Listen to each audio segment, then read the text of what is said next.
թե հայելի։ Բարև ձեզ, պարոն նախագահ, հարցս հետևյալն է։ Շատ է խոսվում ադրբեջանական բենզինի ներմուծումից։ Ալիևն էլ վերջերս հայտարարեց, որ ապրանքաշրջանառությունը գնալով ավելի ակտիվանալու է, միմյանց տարածքով ավելի շատ ապրանքներ են այսպես տանելու, բերելու։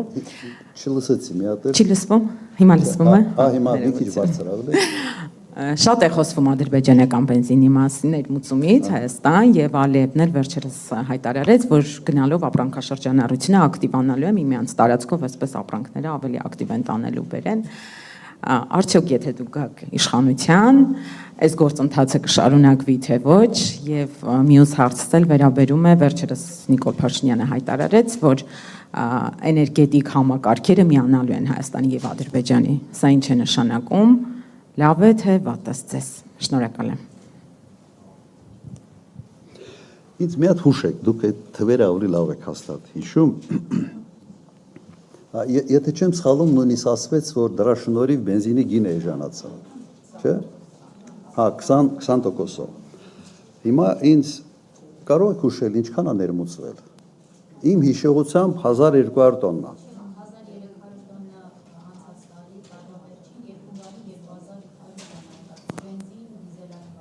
Չէ, բենզինի մասին եմ օրինակ։ Բենզինը 1200 տոննա էր, ինչքան։ Հա, մի րոպե։ Օրինակ 1200 տոննա անցած տարվա հասկանանք թե ինչ է դա Հայաստանի համար, ինչ է նշանակում։ Հայաստանի պահանջարկը ինչքան ասենց հիշելով եմ ասում, բայց մոտավորապես եղել է 250-ից 300,000 տոննա բենզին։ Ես հիմա թվերը լավ չեմ տիրապետում, մի պատճառով հեղուկ գազ, էլեկտրոմոբիլներ մի քիչ այս բանը կարող է փոխած լինեն, բայց մոտավորապես 250-300,000։ Քանի տոկոսն աղնում 1200-ը 300,000-ի մեջ։ Մի հատ ինձ ասեք, քանի տոկոս է անում։ Այդ տոկոսը կարող է գնային որևէ ազդեցություն ունենալ շուկայի վրա։ Զորո ազդեցություն։ Մի տոկոս էլ չի անում։ Մի տոկոսի ինչ որ չգիտեմ քանի բան։ Հիմա դրա համար խոսակցությունները, որ դա կարող է, ասենց դրա շնորհիվ գներն են իջել, աբսուրդ է եւ հիմարություն։ Ավելի շատ ես անունը դրել եմ քարոզչական բենզինի ներմուծում քարոզչության համար։ Հիմա ինչի համար են գները իջել։ Դուք եթե հետաքրքրվեք ընդհանրապես ինչ է կատարվում աշխարհում նավթային շուկայում, դուք կտեսնեք, որ վերջերս բավական մեծացրել են արտահանումները նավթային Սաուդյան Արաբիայի,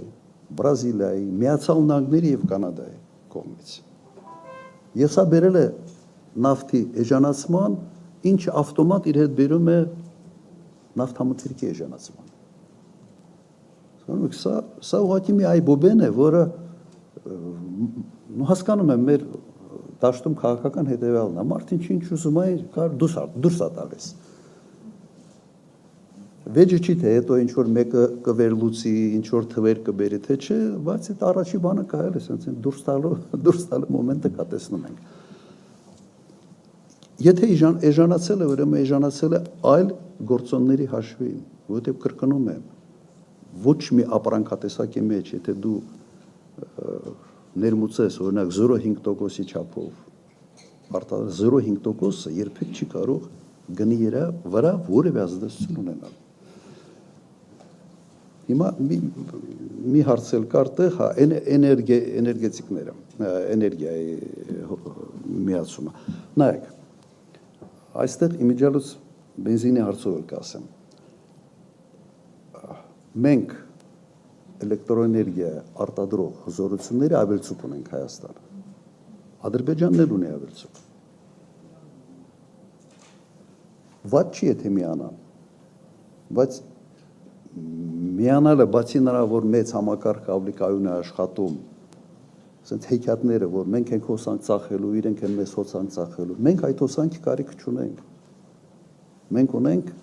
էական ավելցուկ էլեկտրոէներգիա արտադրության։ Ադրբեջանն էլ ունի ավելցուկ, ոչ այդ մասշտաբի ոնց որ մեր մոտ է, բայց ունի ավելցուկ։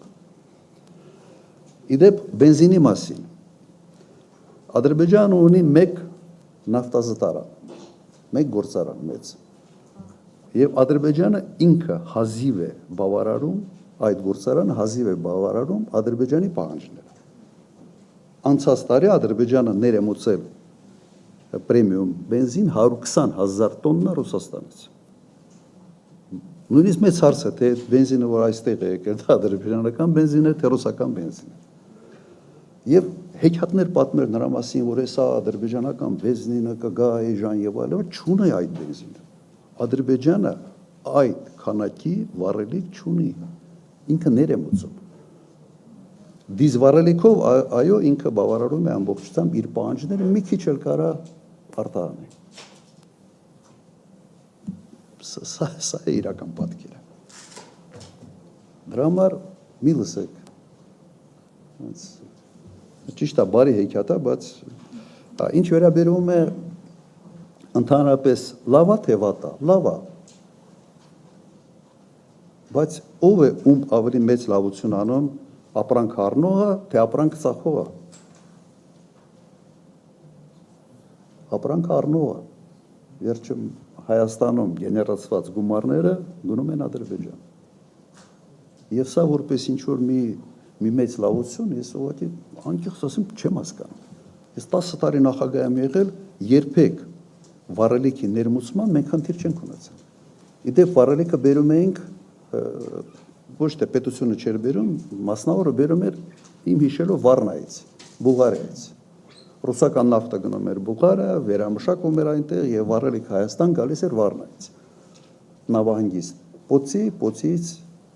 Հայաստան։ Ադրբեջանի երկաթուղ կարիք ընդհանրապես չկար։ Հիմա եթե դա նոր հնարավորություններ է տալիս, նորմալ է։ Բայց մտածի քո գումարները ուր են գնում եւ ինչ են ֆինանսավորում։ Իսկ կշարունակվի ձեր իշխանության օրոք, եթե գայք իշխանության գործընթացը։ Նայեք, իշխանությունը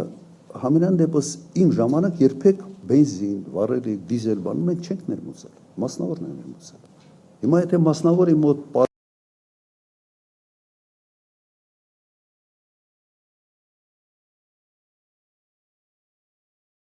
պարզվի, որ էժանը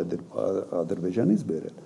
հիմա պետք է մտածել, եթե խաղաղության պայմանագիրը ստորագրվի, եթե ամեն ինչ նորմալ լինի, то բերեմ։ Ես մեծ կասկածներ ունեմ, որ դա այդպես է լինելու։ Բայց կրկնեմ, իրենք այդ քանակի վառելիք չունեն։ Ուղղակի չունեն, իրենք են ներմուծում։ Հիմա եթե պիտի ռուսական բենզինը ներմուծվի Ադրբեջան, հետո Ադրբեջանից գա Հայաստան որպես ադրբեջանական բենզին, ես առնում ու դնում են քարոզչական վառելիք։ Նախարարներ գնա սահմանում դիմավորի, ինչ-որ պլակատներով բանով նստեն, ինչ-որ բաներ, երկեն, լավ ամոթ է, ամոթ է, ինչի տեղ եք դրում է ժողովրդին։ Դեդ մտածում են, թե ոչ մեկը մի հատ չի մտնելու, չի ուսումնասիրելու, այդ թևերին չի տիրապետելու և չի հանրայնացնելու, դա ամոթ է։ Եթե մի սուրճ խնդրեմ ինձ կբերեն, դեմ չեք չէ դուք, որ կասեն չարաշավը մա իր բանը, դիրքը։ Խնդրեմ հայելի հաջորդը փաստ ինֆո։